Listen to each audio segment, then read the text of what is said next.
सभी वाईडी व्यूअर्स का वेलकम है। वाईडी के एडिटोरियल क्लास में आज की इस क्लास के दो मकसद होते हैं। आपको क्वालिटी कंटेंट आपके घर तक प्रोवाइड करवाना, अवेलेबल करवाना, अगर आप कोचिंग सेंटर्स तक नहीं जा पा रहे हो, है ना, अफोर्ड नहीं कर पा रहे हो फी को। दूसरा, आपके दिमाग से इंग्लिश के डर को निकालना, कॉन्फिडेंस को इंस्टिल करना आपके दिमाग में। कॉन्फिडेंस क्या होता है ये आप मेरे साथ अगले 10 मिनट में देखेंगे। मैं उस अप्रोच से आपको बताता हूँ जिस अप्रोच को टॉपर्स फॉलो करते हैं। आप मेरे साथ लाइव इस अप्रोच को सीख सकते हैं अगर आप इस जो ना सेशंस को फॉलो करेंगे। अब एक चीज़ आपसे मैं शेयर कर दूँ शुरू करने से पहले, इस क्लास का मैक्सिमम बेनिफिट वो लोग उठाएंगे जो इस वीडियो को यहीं पे कर देंगे बंद, है ना। शेयर नहीं करना इसको, मैं इसको लाइक करने को नहीं बोल रहा हूँ, इस वीडियो को बंद कर दो यहाँ पे। और क्या करो, आप अभी टेलीग्राम पे जा करके, मेरा ग्रुप बना हुआ टेलीग्राम पे, YET ऑफिशियल, है ना, ऑफिशियल YET सर्च करके इसका PDF निकाल लो और ये पूरा PDF जिसमें सब्जेक्ट और वो मार्क्ड है, इसको खुद पढ़ने की कोशिश करो। जिस रास्ते पे आप खुद अपने पाँव से नहीं चलेंगे ना, उस रास्ते के गड्ढों को आप कभी भी नहीं समझ पाएंगे। जिस रास्ते पे आप खुद गाड़ी नहीं चलाएंगे ना, उस रास्ते पे आपको नहीं पता कैसे ड्राइविंग की जाती है। तो मेरी बस में पीछे नहीं बैठना है, मेरी गाड़ी में, अब वो खुद ड्राइव करना सीखना है। करोगे कैसे? पहले इसको खुद पढ़ो, हर गड्ढे तक पहुँचो, हर उस जो है ना गैप तक पहुँचो जहाँ तक आप समझ नहीं पा रहे हो, फिर आकर के इस वीडियो को चलाओ। मैं आपको बताऊँगा क्यों आप में कमी है वो, ठीक है ना।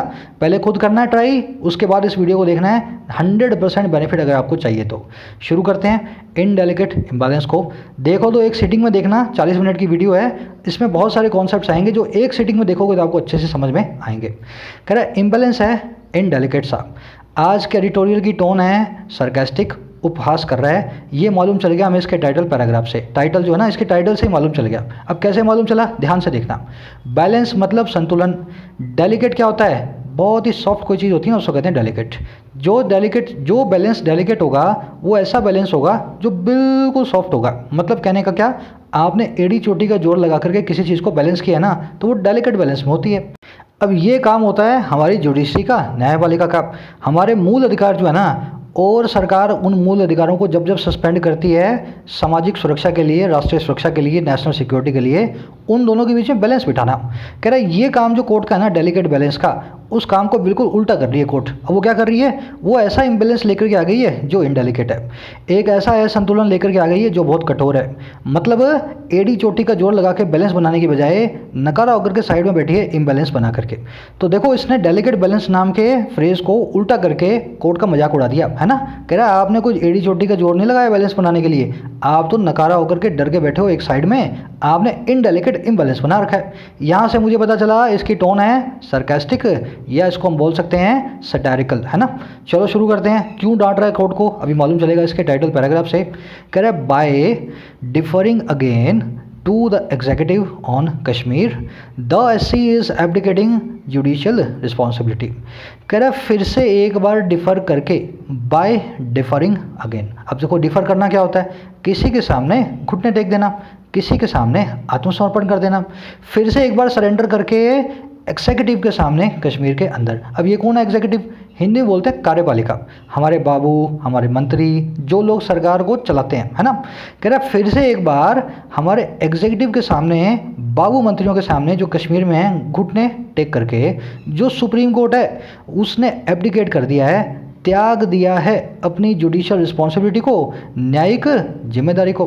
कहने का मतलब क्या, न्याय देने की जिम्मेदारी सुप्रीम कोर्ट की है। सुप्रीम कोर्ट ने क्या बोला, भाई हमारी जिम्मेदारी तो होगी, पर अभी कश्मीर का मामला है तो ज़रा बाबू जो है ना कश्मीर के जो बैठे हैं असेंबली के अंदर, उनको देखने तो ये जुडिशियल रिस्पॉन्सिबिलिटी को इस समय हम निभाने को तैयार नहीं है। सेंटेंस आप समझ गए। अब आ जाओ इसके पीछे की ग्रामर और वोकेबलरी पे। सबसे पहले वोकेबलरी देख लेते हैं। डिफर वर्ड क्या है? डिफर DEFER और एक DIFFER, दो डिफरेंट वर्ड्स हैं।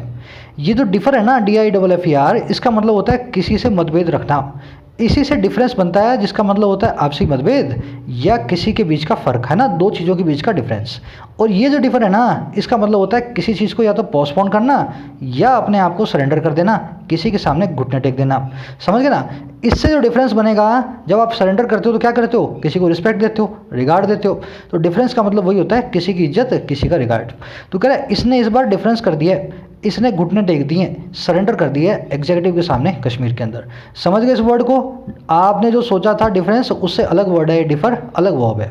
एब्डिकेट, इसका मतलब क्या होता है, ऐसी कोई चीज़ को गिव अप कर देना जो आपको मिली हुई है। आपको कहीं पे रिस्पॉन्सिबिलिटी मिली, कोई ड्यूटी मिली, कोई अधिकार मिला, आपने बोला नहीं चाहिए, रख लो इसको बोलते हैं एब्डिकेट करना। Give up your duties, your rights and your obligations. अब एब्डिकेट वर्ड से मिलता जुलता एक वर्ड है एडजुडिकेट। आप इसको याद करने के चक्कर में इसको मत भूल जाना। इसका मतलब होता है, देखो बीच में आ रहा है जज, है ना, जज। एडजुडिकेट का मतलब होता है किसी चीज़ को जज करना, किसी चीज़ में फैसला देना। एडजुडिकेट, है ना, जज आ रहा है। और इसमें क्या आ रहा है, एबडक्शन, मतलब अपहरण। अगर कोई आपके अधिकारों का अपहरण कर ले, मतलब आप अपने अधिकारों को सरेंडर करते हैं, एब्डिकेट कर देंगे। मैं आपको ट्रिक बता रहा हूँ दोनों को याद करने की, समझ गए ना। आपके अधिकार का अपहरण हो गया, आपने अपने अधिकारों ड्यूटीज़ को सरेंडर कर दिया। एडजुडिकेट में जज साहब ने जज का जो बन करके निर्णय दे दिया, वर्डिक्ट दे दिया। यहाँ पे निर्णय देना, यहाँ पे अधिकारों को छोड़ देना। दोनों वर्ड्स को समझे। अब आ जाओ, एक चीज़ आपको मैं जो रोज़ शेयर करता हूँ, सारे के सारे सब्जेक्ट्स हैं ग्रीन, सारी की सारी वर्ब्स हैं पिंक। ये उन लोगों के लिए किया है जो आज भी इंग्लिश में स्ट्रगल कर रहे हैं और एक बात को नहीं जानते हैं और आपको कोई बताता भी नहीं है। सबसे पहला काम आपकी इंग्लिश की जर्नी का है हर सेंटेंस के सब्जेक्ट और वर्ब को पकड़ना। अब आपका सवाल यहाँ पे ही होगा, क्या सर मुझे यही करते रहना ज़िंदगी भर, सब्जेक्ट वर्ब को पकड़ते रहना है, अपना टाइम को वेस्ट करना है? देखो, ये जो आप शुरू में पकड़ रहे हो ना, अपना टाइम लगा रहे हो, ये इन्वेस्टमेंट है। एक टाइम ऐसा आएगा जब ये दोनों आकर के आपको पकड़ेंगे, आपको ढूंढना नहीं पड़ेगा, निकल करके चीख चीख कर बोलेंगे सेंटेंस में से, मैं सब्जेक्ट हूँ, मैं इसकी वर्ब हूँ। उस दिन का इंतजार करो, वही वो दिन है जिस दिन आपके दिमाग से इंग्लिश का डर निकलेगा। समझ रहे हो ना? तैयारी आज से शुरू करनी है, बहुत अच्छा वक्त आगे आएगा। कह रहे हैं ना, अच्छे दिन आएंगे जिस दिन आप जो है सब्जेक्ट वर्ब खुद से अपने आप बिना कोशिश किए पकड़ने लगोगे। अब एक छोटी समरी मैं आपको दे देता हूँ। इस सब्जेक्ट वर्ब को मेरे साथ पढ़ते जाएं और अपने आप के मैच करते जाएं। जो मैंने बनाए हैं वो आपके भी बनने चाहिए। समरी ये है, सुप्रीम कोर्ट ने अभी कश्मीर के अंदर आज भी है ना 2G नेट चल रहा है, 4G नेट गवर्नमेंट ने चला करके नहीं दिया उनको। गवर्नमेंट का ये कहना है जैसे हम 4G चलाएंगे ना, वहाँ पे आतंकवादी घटनाएं होती हैं, है ना।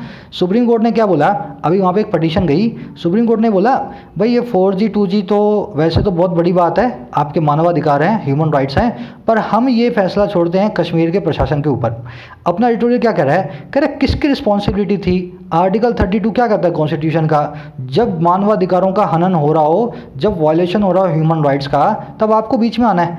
कह रहे ये आपकी रिस्पॉन्सिबिलिटी है। कश्मीर का एडमिनिस्ट्रेशन मानता होता तो अभी तक मान नहीं जाता, आपने फिर बोल दिया कि कश्मीर के एडमिनिस्ट्रेशन पे छोड़ देते हैं। तो कह रहा ऐसे घुटने क्यों टेक रहे हो एडमिनिस्ट्रेशन के सामने, किस चीज़ का डर है आपको कश्मीर के अंदर? समझ गए ना? बस यही, इसी के ऊपर अपना एडिटोरियल आज का बेस्ड, उससे सवाल पूछ रहा है और उसकी हंसी भी उड़ा रहा है। आप देखोगे मेरे साथ कैसे। इस समरी को लिखने की कोशिश करें 5 to 6 सेंटेंसेस के अंदर। देसी भाषा में मैंने आपको बता दिया क्या समरी है, आगे इसकी डिटेल्स आएंगी, उनको भी इंक्लूड करें अपनी समरी के अंदर। लिखने से ही आप बेहतर बनते हैं। शुरू करें फटाफट से, डाल देना कमेंट सेक्शन में। कह रहा है the Supreme Court has failed to discharge a judicial duty it was called upon to perform. कह रहा है द सुप्रीम कोर्ट जो है ना, वो फेल हो गई है वो नाकामयाब। और क्या करने में, डिस्चार्ज करने में, पूरा करने में। ड्यूटी को डिस्चार्ज करने का मतलब क्या है, किसी काम को, किसी कर्तव्य को निभाना। तो कह रहा है डिस्चार्ज करने में एक न्यायिक ड्यूटी को, जुडिशियल फ़र्ज को। और कौन सा फ़र्ज, it was called upon to perform, जिसको इसे कॉल अपॉन किया गया था। किसको, सुप्रीम कोर्ट को। कह रहा है जिसको इसके लिए बुलाया गया था, परफॉर्म करने के लिए, पूरा करने के लिए। सुप्रीम कोर्ट नाकामयाब रही है उस ड्यूटी को पूरा करने में जिसको पूरा करने के लिए इसको कॉल अपॉन किया गया था, बुलाया गया था। समझ गए सेंटेंस को?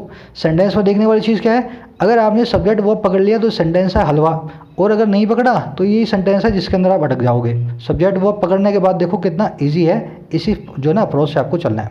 Call upon is a phrasal verb. इसका मतलब क्या होता है, कॉल अपॉन समवन का मतलब है किसी से कोई चीज़ डिमांड करना, किसी से कोई चीज़ की मांग करना या किसी को इनवाइट करना। अब कॉल से 5 अच्छी फ्रेजल वर्ब्स बनती हैं जिनका अलग अलग मीनिंग है। फटाफट मैं आपके साथ शेयर करूंगा, लिख लेना कहीं पे, आपको मैं तरीका भी बताऊंगा इनको याद करने का। कॉल अप, कॉल अप करने का मतलब क्या है, किसी को कॉल करना, टेलीफोन। समझ गए, टेलीफोनिक कॉल को करना है। टेलीफोनिक जो कॉन्वर्सेशन होती है उसको कहते हैं कॉल अप करना। कॉल अप से ही हैंग अप बनता है। हैंग अप का मतलब क्या होता है, जब अपना फ़ोन रख देते हो ना तो आप हैंग अप कर देते हो। तो कॉल अप और हैंग अप को एक साथ दिमाग में रखें, टेलीफोन से रिलेटेड है दोनों के दोनों। चलो, कॉल एट, ये फ्रेजल वर्ब आप में से किसी को भी नहीं पता, पूरे दावे के साथ मैं बोल सकता हूँ, बहुत अच्छी फ्रेजल वर्ब है। इसका मतलब होता है किसी जगह पे थोड़े से वक्त के लिए रुकना। The bus called eight Agra along the way, है ना। बस आगरा में थोड़े वक्त के लिए रुकी। कॉल एट होने का मतलब क्या है, किसी वक्त पे, थोड़े वक्त आकर के किसी जगह पे रुकना, किसी ट्रेन या किसी गाड़ी का। कॉल इन, किसी को बुलाना, और कैसे बुलाना, किसी प्रोफेशनल को। They called in A doctor, she called in a plumber. मतलब आप किस लिए बुला रहे हो, किसी काम करने के लिए किसी प्रोफेशनल को बुला रहे हो फ़ोन करके, तो आप क्या करते हो, call in. Call away, away का मतलब होता है दूर। कॉल अवे का मतलब होता है किसी आदमी को किसी काम को करने से मना कर देना और बोलना इधर आ। जैसे she was called away for a meeting. वो जो काम कर रही थी उसको बोला गया बंद कर दो और अभी मीटिंग में आओ। समझ गए। अच्छा, यहाँ पे फ्रॉम द मीटिंग कर दूँ, she was called away from a meeting. इसका मतलब क्या है, वो मीटिंग कर रही थी, वहाँ से उसको बोला जो कर रहे हो बंद करो और हमारे पास आओ। तो कॉल्ड अवे का मतलब होता है किसी को ऑर्डर देना, भाई छोड़ सारा काम इधर आ। किसी काम को करते हुए आ, छोड़ दे जो कर रहा है, या किसी काम को कर ले आकर के जो तू पहले कर रहा था उसको छोड़ के। समझ गए। कॉल फॉर, लास्ट में बची एक। कॉल फॉर का मतलब होता है किसी को डिमांड करना, किसी को इनवाइट करना। कॉल अपॉन और कॉल फॉर में ये फ़र्क है, कॉल अपॉन किया जाता है इंसानों को और कॉल फॉर किया जाता है जो चीज़ इंसान या जो चीज़ सजीव नहीं है। जैसे the workers called for a strike. समझ गए ना। वर्कर्स ने एक स्ट्राइक की कर दी डिमांड। समझ गए। कॉल अपॉन इंसान, कॉल फॉर ऐसी चीज़ जो निर्जीव है। ये सारी की सारी फ्रेजल वर्ब कॉल से बनती हैं। इनको आप एक साथ याद कर सकते हैं अगर आप थोड़ा सा एफर्ट लगाएं। Call for, call at, call away, call in and call up. चलो आगे बढ़ते हैं। कह रहे it's decision to send the question of restoring 4G connectivity in J&K for a review to the very authorities who impose the restriction in the first place is a clear abdication of responsibility. कह रहे इसका decision, अच्छा किसका, it's किसके लिए लगा है, ध्यान दो यहाँ पे आपको खुद बताना है, लगा है सुप्रीम कोर्ट के लिए। कह रहे सुप्रीम कोर्ट का जो फैसला है ना, और क्या करने का, भेज देने का, और किसको, सवाल को। सवाल का है फिर से रेस्टोर करने का, फिर से लागू करने का 4G कनेक्टिविटी को। अच्छा कहाँ पे, जम्मू एंड कश्मीर में।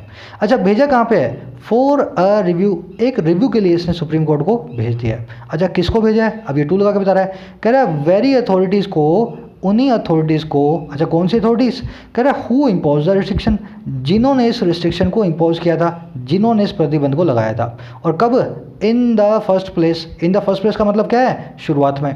कह रहा है ये जो इसका जो डिसीजन है ना, इसकी वर्ब आई है इस, ये है अ क्लियर एब्डिकेशन ऑफ रिस्पॉन्सिबिलिटी, एक साफ साफ सरेंडर अपनी रिस्पॉन्सिबिलिटीज़ का, त्याग अपनी जिम्मेदारियों का। सेंटेंस समझने में थोड़ा सा कठिन लग सकता है आपको, थोड़ा सा कॉम्प्लिकेटेड है, एक बार मैं रिपीट कर देता हूँ।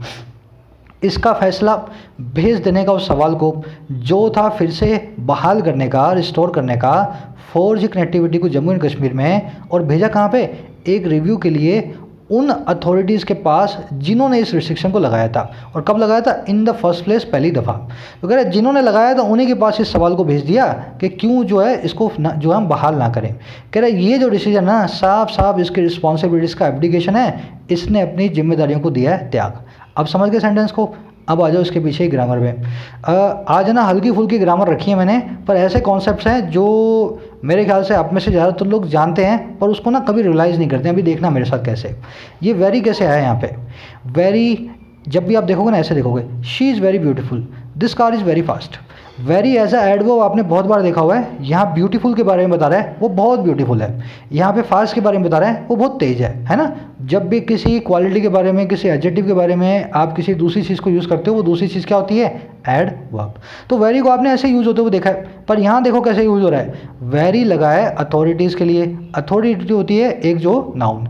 वेरी यहाँ पे एडजेक्टिव का काम कर रहा है। आज मैं आपको वेरी के एडजेक्टिव के यूज़ बताऊँगा, बड़े अच्छे यूज़ हैं, ध्यान से देखना। वेरी के दो मतलब होते हैं, एग्जैक्टली या एक्चुअल। देखो कैसे, her home is located at the very centre of the city. ये सेंटेंस आपने देखा होगा बहुत बार, और कुछ लोगों को लगता है सही है और कुछ लोगों को लगता है गलत है। ये गलत नहीं है सेंटेंस, नो एरर है इसके अंदर। कभी भी एग्जाम में लिख जाए तो उसमें एरर मत निकालना। क्यों, इसका मतलब ये है उसका घर लोकेटेड है, उसका घर स्थित है कहाँ पे? सिटी के वेरी सेंटर में। वेरी क्या है यहाँ पे? एडजेक्टिव। क्या मतलब है इसका? एग्जैक्टली। कह रहे वेरी जो है ना सेंटर, एग्जैक्टली जो सेंटर है ना वहाँ पे उसका घर जो है सिचुएटेड है, लोकेटेड है। जहाँ पे सिटी का बिल्कुल सेंटर है वहाँ पे उसका घर है। समझ गए ना? वेरी सेंटर का मतलब ये। She is the very girl whom Ramesh wanted to marry. कह रहे ये वही गर्ल है, एग्जैक्टली वही लड़की है जिससे रमेश शादी करना चाहता था। वेरी गर्ल का लगाने का मतलब क्या है? खास वही लड़की है, एक्जैक्टली वही लड़की है जिससे रमेश शादी करना चाह रहा था। समझ गए ना? बाजार में जा रही है, मैंने उंगली करके बताया, यही वो लड़की है जिससे रमेश शादी करना चाहता था। समझ गए? अगला सेंटेंस देखो, this is the very house where his family use to live. ये वही घर है, वेरी हाउस है जहाँ पे उसकी फैमिली रहा करती थी। समझ गए ना? इस तरह से आप वेरी को यूज़ करते हैं। अब इसका एक और यूज़ दिखाता हूँ जिसमें एक्चुअल आएगा। ऐसा सेंटेंस आप देखते हो पर आप समझ नहीं पाते हो। I saw the accident with my very eyes. मैंने इस एक्सीडेंट को देखा मेरी एक्चुअली आई से। अब माई वेरी आइज का मतलब क्या है? अब जब किसी को ऐसे बोलते हो ना, यार मेरे सामने हुआ वो एक्सीडेंट, जब हुआ था मैं देख रहा था, मैं जब देख रहा था ना तभी जाकर के कार जो है गड्ढे में गिरी, मेरी आंखों के सामने घटना हुई है, तब आप लगाते हो इस सेंटेंस को। वेरी का मतलब क्या है? एक्चुअल। तो कह रहे ये एक्सीडेंट है ना एक्चुअल में मेरी आइज़ के सामने हुआ है, मैंने आंखों से इसको एक्सीडेंट को देखा है। तो आप इस तरह से वेरी को यूज़ करते हैं। कॉन्सेप्ट नंबर 1 क्लियर हो गया। वेरी को एज एडजेक्टिव तब यूज़ करते हैं जब इसका मतलब होता है एग्जैक्टली या एक्चुअल। एज एन एडवर्ब बच्चा जानता है, वेरी का मतलब होता है बहुत, बहुत सुंदर है, बहुत तेज है, वेरी ब्यूटीफुल। चलो अब दूसरा कॉन्सेप्ट, ये ऑन नाम का एक एडजेक्टिव है। आपको करना क्या है? पहले इन दो क्वेश्चंस को पॉज करके स्क्रीन पे इसमें एरर ढूंढो क्या है, फिर मैं आपको बताऊंगा ऑन जो है ना यहाँ पे क्या गलत काम कर रहा है। आप पहले मुझे एरर बताओगे स्क्रीन को पॉज करके, फिर इस एरर का आंसर सुनोगे मुझसे। चलो आई होप आपने ट्राई किया होगा, ट्राई करने से आपको मालूम चलेगा दोनों सेंटेंसेस में गलती क्या है। ये ऑन नाम का एक ऐसा एडजेक्टिव है जो इतना कमज़ोर है, इतना डरपोक है, कभी भी ये एडजेक्टिव के बिना नहीं आता। समझ गए? ऑन नाम का एडजेक्टिव अपने बाद एक नाउन तो ले लेगा, पर ये बिना एक दूसरे एडजेक्टिव के कभी अपीयर हो ही नहीं सकता। और इसको एडजेक्टिव भी एक खास चाहिए, और कौन सा चाहिए? Possessive pronoun, possessive adjective. ठीक है ना? कौन कौन से होते हैं ये? His, her, my, our, their, its. समझ गए? ये सारे के सारे पजेसिव एडजेक्टिव है ना, इनके बिना कभी भी ऑन नहीं आता।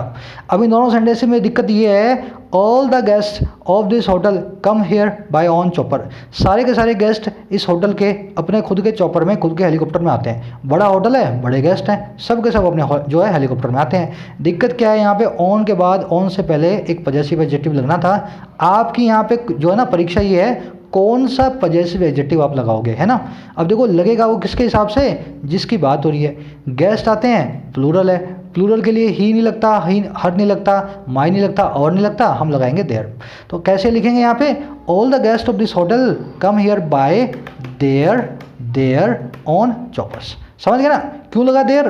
गेस्ट हैं, प्लूरल हैं, अगर एक आदमी होता तो हिज लगाता, औरत होती तो हर लगाता, मैं होता खुद आई होता तो माई लगाता, वी होता तो हम आवर लगाते, इट होता तो इट्स लगा देता।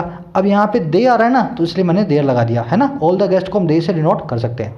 दूसरा सेंटेंस देखो, she refuse to accompany me and came by on car. उसने मेरे साथ आने से मना कर दिया और खुद की कार में आ गई। दिक्कत क्या है? ऑन कार जो है ना अकेला नहीं आ सकता, ऑन को एक पजेसिव एडजेक्टिव चाहिए। यहाँ पे आएगा बाय हिज लिख दूँ, ठीक है ना? His on car. अरे भाई यहाँ आएगा जो शी के लिए आना चाहिए, शी के लिए हिज नहीं आ सकता, हर आएगा। यहाँ पे सिर्फ और सिर्फ हर आप लगा सकते हो। समझ गए ना? She refuse to company me and came by her on car. अब मैंने आपको सब्जेक्ट यहाँ पे कॉन्सेप्ट क्या बताया?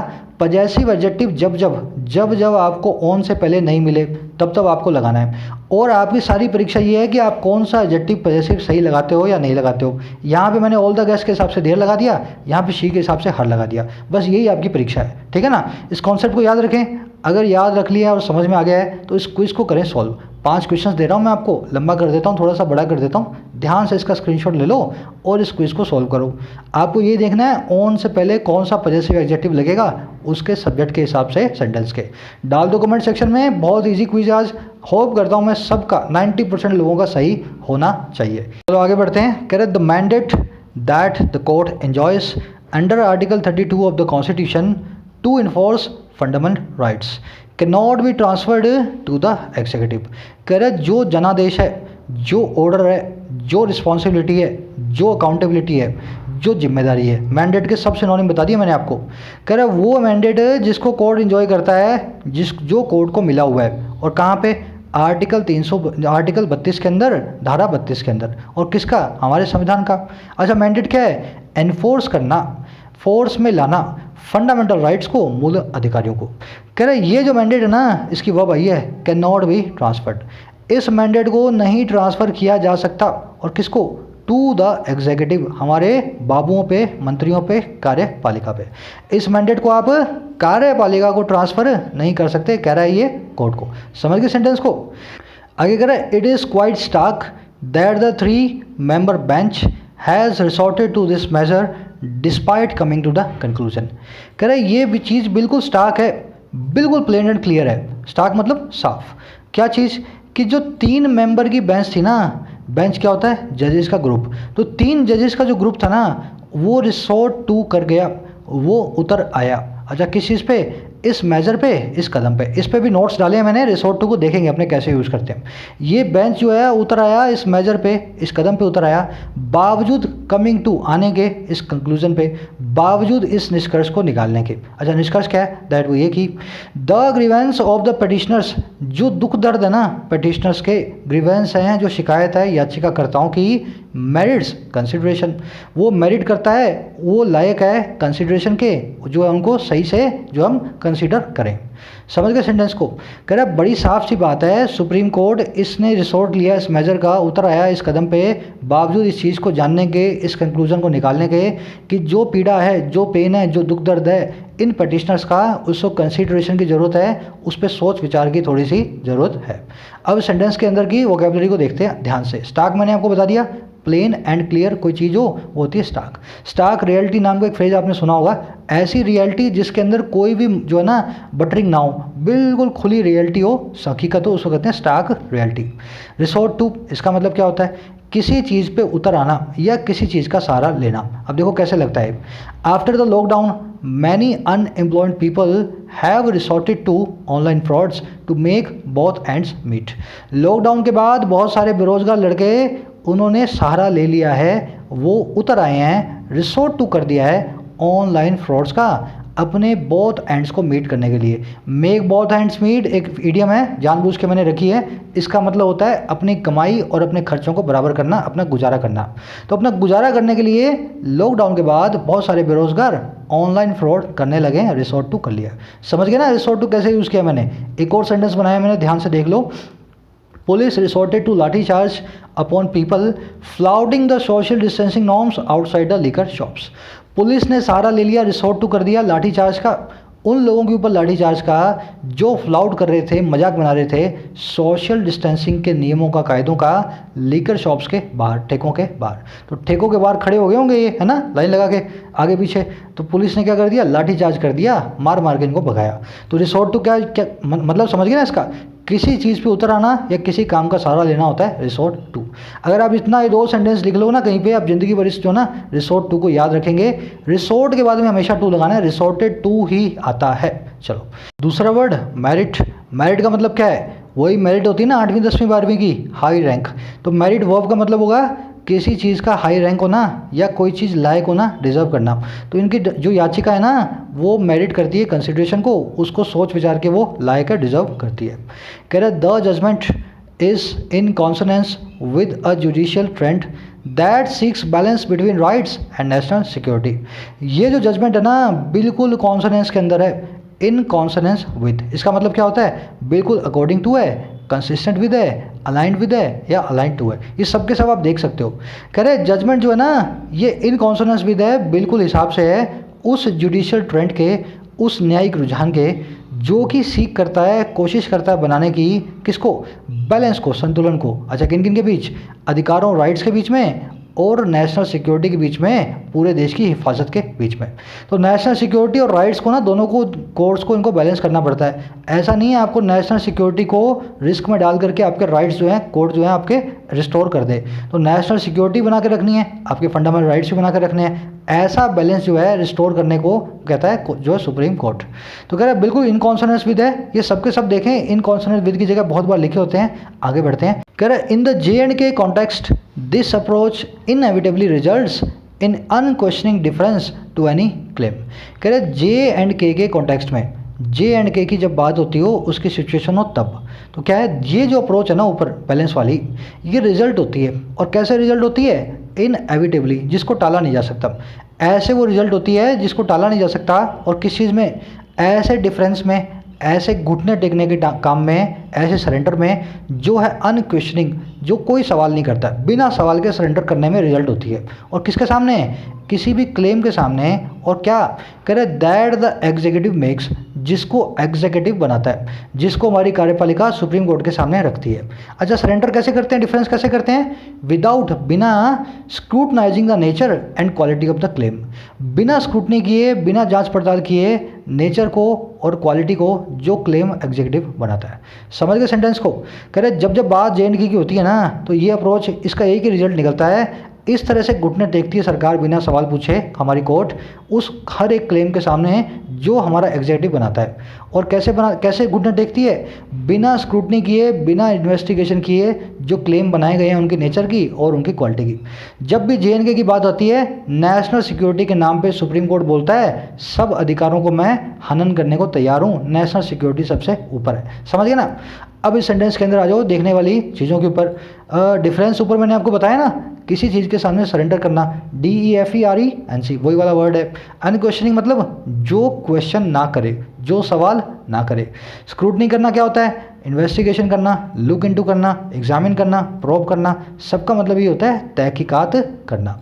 सेंटेंस सिंपल हो गए होंगे, थोड़े से आज कॉम्प्लिकेटेड हैं। अगर आप ऐसे चलोगे ना पीस बाय पीस तो सिंपल लगेंगे। अगर the court has not even pursued the attempt it made in Anuradha Bhasin to lay down a set of rules by which authorities seeking to impose restrictions on fundamental rights must adhere to the doctrine of proportionality। Sentence complicated है, आप खुद पढ़ने की कोशिश करो, complicated आपको लगेगा। अब मैं पीस बाय पीस बताता हूँ आपको समझ में आने लगेगा। ऐसे ही पढ़ना है आपको। कह रहा है कोर्ट्स है ना, उन्होंने यहाँ तक कि परस्यू नहीं किया है इस चीज़ को, यहाँ तक कि ये काम करने की भी उन्होंने कोशिश नहीं की है। परस्यू करना मतलब किसी चीज़ को करने की कोशिश करना, किसी चीज़ का पीछा करना। अच्छा, कौन सी चीज़ का? द अटेम्प्ट, उस कोशिश की। कह रहा है जो कि इसने बनाई थी, इसी कोर्ट ने जो की थी इस वाले केस के अंदर अनुराधा भासिन में। अच्छा, क्यों की थी? ले डाउन करने के लिए, इस्टेब्लिश करने के लिए, साफ साफ जाहिर करने के लिए एक सेट ऑफ रूल्स को। अच्छा, कौन से रूल्स? कह रहा है बाय विच, जिनके द्वारा जो अथॉरिटियां हैं, जो प्रशासन है, और कौन से प्रशासन? जो सीक टू कर रहे हैं, कोशिश कर रहे हैं लगाने का रेस्ट्रिक्शंस को, है ना, प्रतिबंधों को।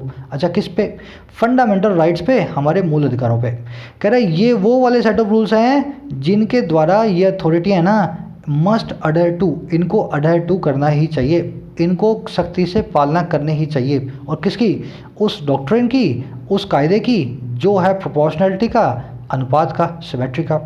अब देखो सारे पीसीस को मैं जोड़ रहा हूँ, सेंटेंस इजी हो जाएगा अब अगर इस तरीके से आप पढ़ोगे, है ना। कह रहा कोर्ट ने यहाँ तक कि वो अटेम्प्ट करने की भी कोशिश नहीं की जो ये कर चुका था इस वाले केस में, और किया था एस्टैब्लिश करने के लिए एक रूल्स के सेट को जिसके द्वारा अथॉरिटियों को अडहर करना चाहिए था इस प्रिंसिपल को, डॉक्ट्राइन ऑफ प्रोपोर्शनैलिटी को। और अथॉरिटीज़ वो थी जो सीक टू कर रही थी, कोशिश कर रही थी रिस्ट्रिक्शन लगाने की हमारे मूल अधिकारों पे। समझ गए सेंटेंस को? देखने वाली चीज़ों पे आ जाते हैं। अभी सेंटेंस क्लियर होगा आपके सामने। ले डाउन मतलब किसी चीज़ को स्टैब्लिश करना, किसी रूल्स को फॉर्म करना, है ना, स्पेसिफाई करना। डॉक्ट्रिन मतलब डॉक्ट्राइन बोल दो, डॉक्ट्रिन बोल दो, इसका मतलब होता है प्रिंसिपल, कायदा, कानून, आदर्श, नियम। प्रोपोर्शनैलिटी क्या होती है? सिमेट्री या रेशो। रेशो और प्रोपोर्शन पढ़ते हो ना, ये वहीं से प्रोपोर्शन आया है। अब ये बता देता हूँ डॉक्ट्राइन ऑफ प्रोपोर्शनैलिटी क्या होता है। मान लो एक आदमी है जो जिसने चोरी की है, दूसरे ने रेप किया है। चोरी करने वाले को आपने सज़ा दे दी 15 साल की, 14 साल की। रेप करने वाले को दे दी 14 महीने की। आपने जज हो सज़ा दे दी, बाहर आकर के आपसे कोई सवाल नहीं कर सकता, है ना। ऐसा ही होगा ना? ऐसा नहीं है। डॉक्ट्राइन ऑफ प्रोपोर्शनैलिटी ये कहता है जिसका जितना बड़ा गुनाह उतनी बड़ी सज़ा, जिसने जितना अच्छा काम किया उतना बड़ा रिवॉर्ड। तो ज़रूरत से ज़्यादा किसी को सज़ा ना दे दो, ज़रूरत से ज़्यादा किसी को रिवॉर्ड ना दे दो। तो ये डॉक्ट्राइन ऑफ प्रोपोर्शनैलिटी जो है ना, इसका इसने एक सेट ऑफ रूल्स दिया था और बोला था कि कश्मीर जैसे जो मुद्दे हैं उसके अंदर आप उतना ही जो है पब्लिक पे प्रतिबंध लगा सकते हो जितने ज़रूरी हैं। तो कह रहा है इस केस में इसको भी ये भूल गया। कह रहा है डॉक्ट्राइन ऑफ प्रोपोर्शनैलिटी को भी फॉलो करने की कोशिश इसने नहीं की। अब समझ गए। कह रहा है इन दैट केस, अब उसी केस की बात कर रहा है अनुराधा भासिन को। कह रहा है in that case decided in January, जो कि डिसाइड हुआ था जनवरी के अंदर, the court refrained from taking any view on the legality of government's imposition of blanket communication. Correct, court ने रिफ्रेन फ्रॉम कर दिया, परहेज कर दिया, दूर हो गई वो, और क्या करने से, लेने से किसी भी व्यू को, और किस चीज़ पे, वैधता पे, लीगैलिटी पे, और किसकी, गवर्नमेंट के इम्पोजिशन की, और किस चीज़ के, लगाने के एक ब्लैंकेट कम्युनिकेशन लॉकडाउन को। ऐसा लॉकडाउन जो कम्युनिकेशन पे लगा है, और ब्लैंकेट लगा है मतलब गधे और घोड़े के बीच का भेद नहीं करेगा, स्वीपिंग है, ब्लैंकेट है, ना है तो ना है, समझ गए ना। तो ऐसा जो इन्होंने कदम उठाया था उसकी लीगैलिटी पे व्यू लेने से भी कोर्ट ने रिफ्रेन फ्रॉम कर दिया था, कह दिया था हम तो इस पर कुछ भी अपना कमेंट नहीं करेंगे। ये लॉकडाउन कहाँ लगाया था, जम्मू एंड कश्मीर में। अच्छा, कब लगाया था, इन द वेक ऑफ, बाद में, एज अ रिजल्ट ऑफ, अच्छा किसके रिजल्ट ऑफ, एब्रोगेशन के, हटा देने के, अच्छा किसको, स्पेशल स्टेटस को, खास दर्जे को, और कौन सा दर्जा, एन्जॉयड टिल देन, तब तक जो एन्जॉय किया जा रहा था, और किसके द्वारा, इस स्टेट के द्वारा जो कि उस वक्त हुआ करती थी, आज की डेट में नहीं है, अर्स्ट वाइल स्टेट। अब वो कई सारे इसमें ग्रामर आ गई, कई सारी इसमें वोकेबलरी आ गई, सेंटेंस रिपीट करता हूँ फिर आएंगे इसी ग्रामर वोकेबलरी पे। कह रहा है इसी केस में जो जनवरी में डिसाइड हुआ था, कोर्ट ने परहेज किया लेने से किसी भी नज़रिए को, लीगैलिटी पे, कानूनन जो है जो उसकी वैधता पे, किसकी, सरकार के इम्पोजिशन के लगाने की एक ऐसे कम्युनिकेशन लॉकडाउन को जो ब्लैंकेट था, है ना, काले कंबल जैसा था, एकदम लग गया और पूरे कश्मीर में लग गया, किसी ज़िले को कश्मीर के छोड़ा नहीं। तो कह रहा है इसके ऊपर कोई भी व्यू नहीं दिया, और कहाँ लगा था ये, कश्मीर में लगा था, एज ए रिजल्ट ऑफ लगा था हट जाने के स्पेशल स्टेटस को जो कि एंजॉय किया जा रहा था इस स्टेट के द्वारा, जो कि उस समय हुआ करती थी, आज की डेट में नहीं है, अर्स्टवाइल स्टेट। अब समझ गए सेंटेंस को, आ जाओ इसके पीछे की वोकैबुलरी पे। रिफ्रेन फ्रॉम मतलब किसी चीज़ से दूर रहना, रिफ्रेन फ्रॉम का मतलब होता है स्टे अवे फ्रॉम, है ना, अगर आप इसका सीधा सीधा मतलब निकालें।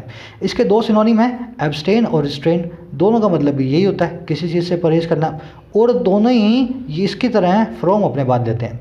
तो रिफ्रेन फ्रॉम होगा, एब्सटेन फ्रॉम होगा, रिस्ट्रेन फ्रॉम होगा, हमेशा इनके बाद फ्रॉम नाम का प्रिपरेशन फिक्स है। अगर फ्रॉम आया है और उसके बाद वर्ब आ रहा है तो वर्ब की आईएनजी फॉर्म आएगी। तो रिफ्रेन फ्रॉम टेक कभी नहीं आएगा, refrain from taking. Refrain from eat नहीं आएगा, रिफ्रेन फ्रॉम ईटिंग। ये कुछ कॉन्सेप्ट्स ऐसे हैं, ये ना रेडीमेड कॉन्सेप्ट्स हैं, बने बनाए कॉन्सेप्ट्स हैं, फटाफट काम आ जाते हैं अगर आपके दिमाग के किसी कोने में रखे हो तो। Refrain from, abstain from, restrain from, हमेशा इनके बाद वर्ब की आईएनजी फॉर्म। चलो, ब्लैंकेट कम्युनिकेशन लॉकडाउन मैंने आपको बता दिया।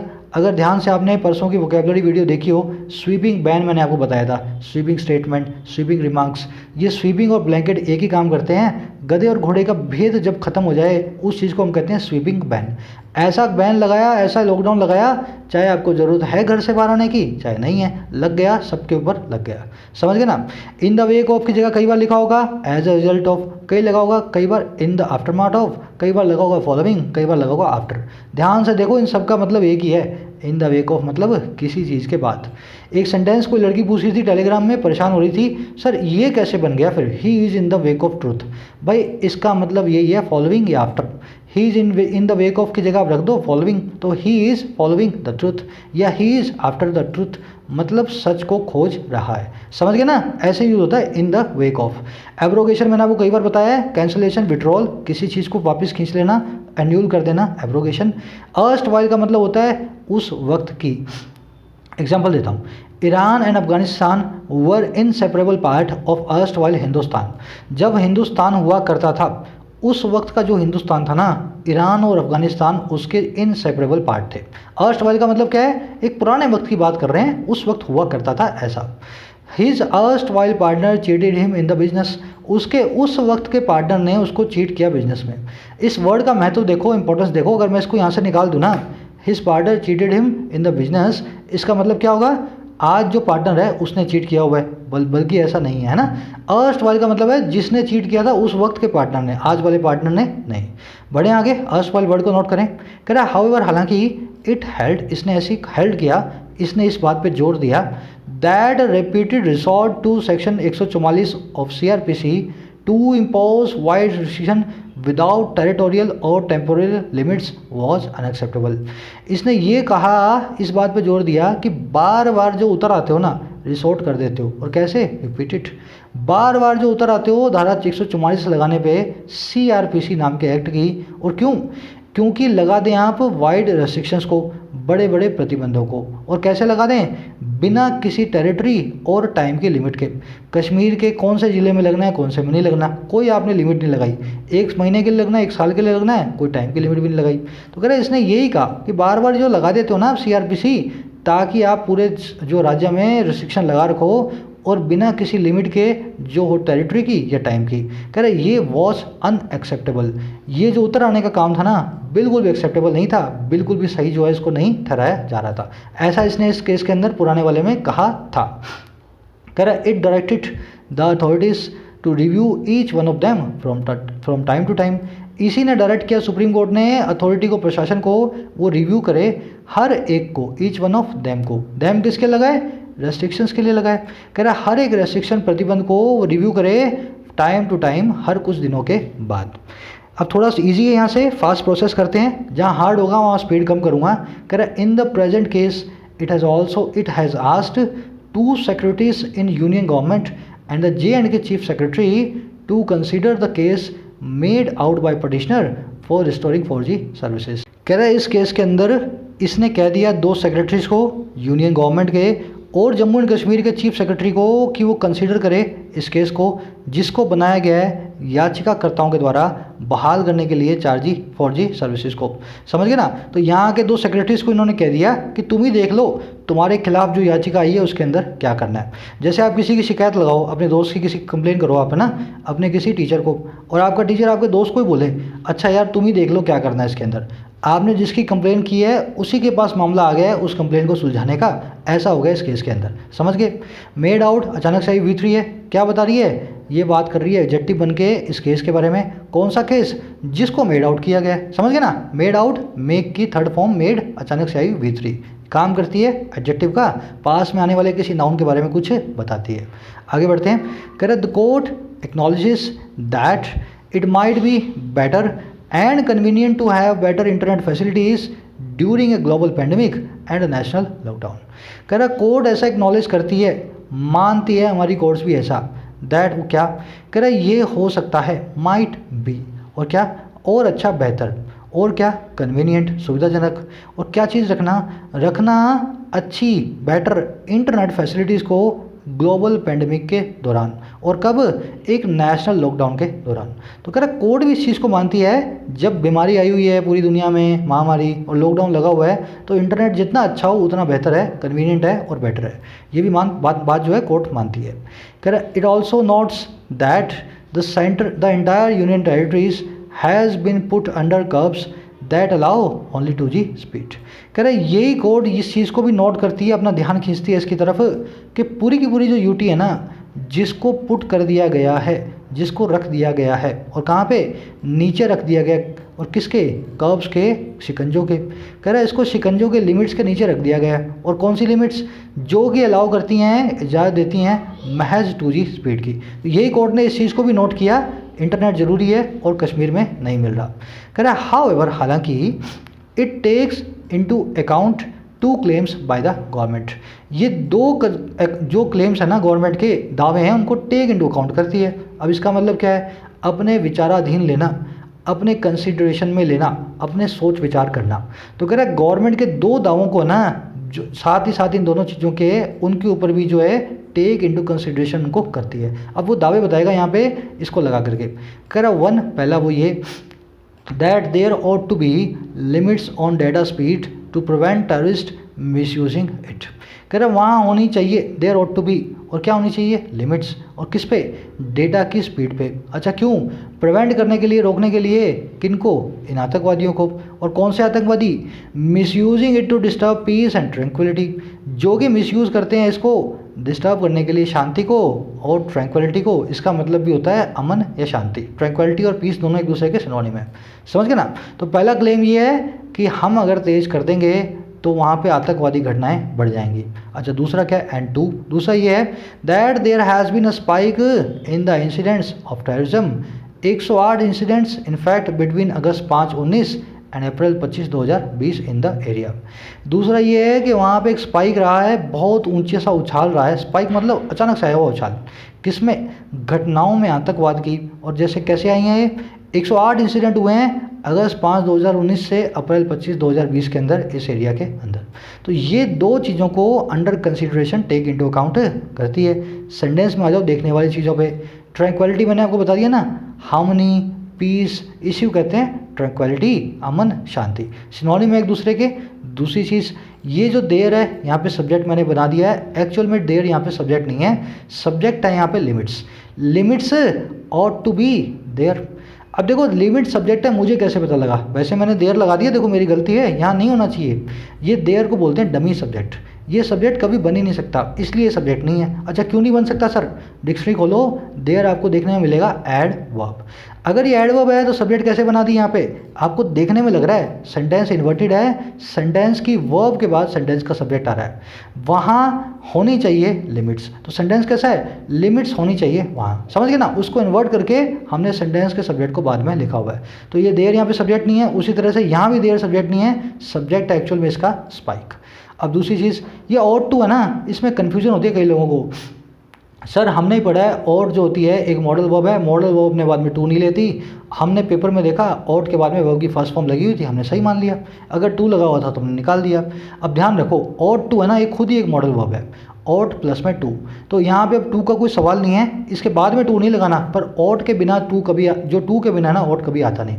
तो ऑट प्लस वर्ब की फर्स्ट फॉर्म कभी मत लगा देना। Ought go, ought play, ought eat ऐसा नहीं होता। Ought to play, ought to go, ought to eat, ठीक है ना? तो ये टू वाला फॉर्मूला, मॉडल वाला फॉर्मूला यहाँ मत लगा देना। ऑट के साथ में टू हमेशा उसके अंदर जो है ना इंक्लूडेड है। आगे बढ़ते हैं।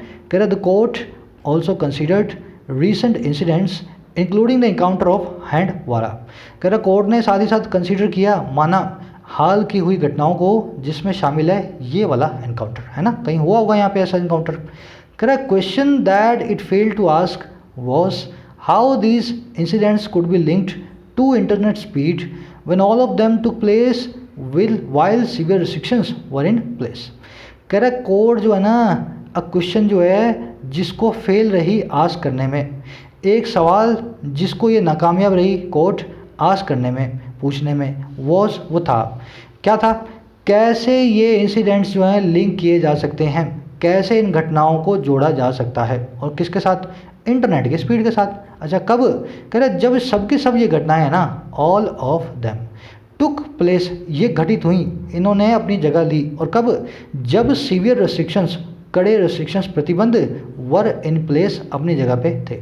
अगर आप कहते हो इंटरनेट स्पीड के कारण ये सारी की सारी घटनाएं हुई हैं, तो 2G पे कैसे हो गई ये? मतलब आपका इन घटनाओं को इंटरनेट की स्पीड से जोड़ने का काम जो है वो सही नहीं है। और इस सवाल को जो है ना कोर्ट ने पूछा भी नहीं। जब 2G लगा हुआ था तो आप ऐसी बात क्यों बोल रहे हो 108 हो गए? ये तो होने ही थे, आपके 2G 4G से इनका कोई कनेक्शन नहीं है, ठीक है ना? तो ये सवाल कोर्ट को पूछना था, जो कोर्ट ने पूछा नहीं। इन प्लेस इसका मतलब ये होता है अपनी जगह लेना, टेक प्लेस इसका मतलब ये होता है किसी चीज़ का घटित होना, है ना? कह रहा विदाउट अ जुडिशियल, अपनी जगह समझ गए ना? रेस्ट्रिक्शंस वर इन प्लेस का मतलब क्या है? रेस्ट्रिक्शंस अपनी जगह पे थे, रेस्ट्रिक्शन एनफोर्स किए हुए थे। कह रहा without a judicial standard to scrutinize claims made in the name of national security.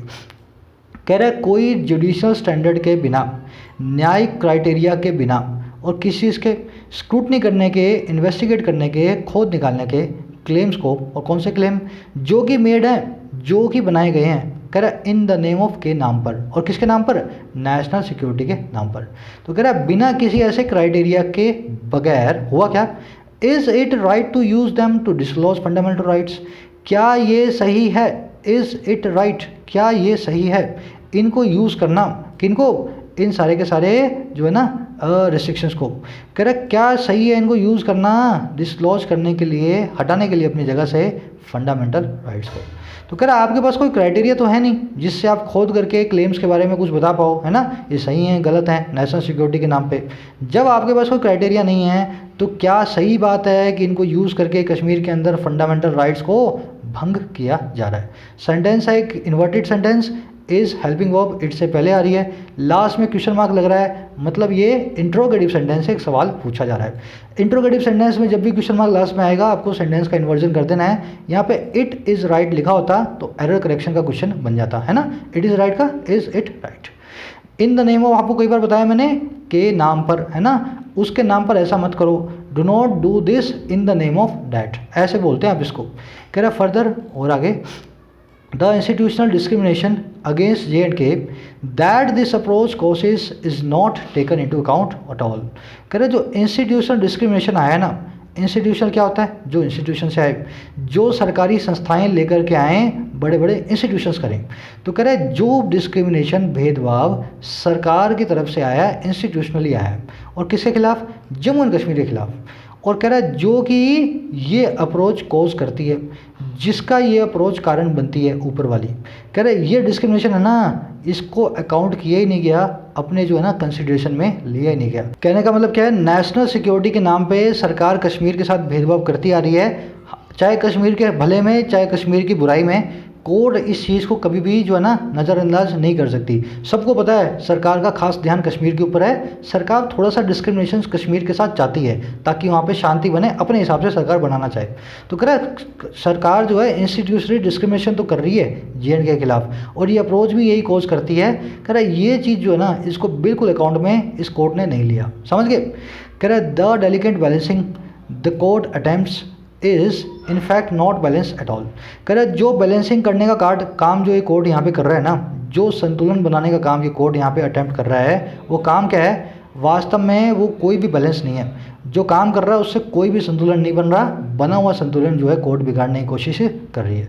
समझ गए सेंटेंस को। डिस्क्रिमिनेशन के बाद में हमेशा अगेंस्ट नाम का फिक्स प्रपोजिशन आता है, यहाँ लिखा था मैंने, भूल गया आपको बताना, नोट करें। अगर आपने देखा होगा तो आज का ट्यूटोरियल ग्रामर के हिसाब से थोड़ा लाइट था, वोकैबुलरी के हिसाब से थोड़ा सा रिच था। ज़रूर से इनके नोट्स बनाएं। वीडियो आज शायद की शाम की शायद बहुत लेट हो गई है, 8:30 बज गए हैं, शायद 9:30 बजे तक जो है ना अपलोड करूँगा मैं। ऑफिस में बहुत काम मिल रहा है आजकल, तो उसकी वजह से वीडियोस थोड़ी सी लेट आ रही है ना, पर वीडियोस आएंगे ज़रूर, आपको पता है हर रोज़ वीडियोस आपको मिलेंगी। शेयर करना मत भूलना भाई, जिनके साथ शेयर करनी है, जिन लोगों को ज़रूरत है ज़रूर कंटेंट को पहुंचाना। Signing out.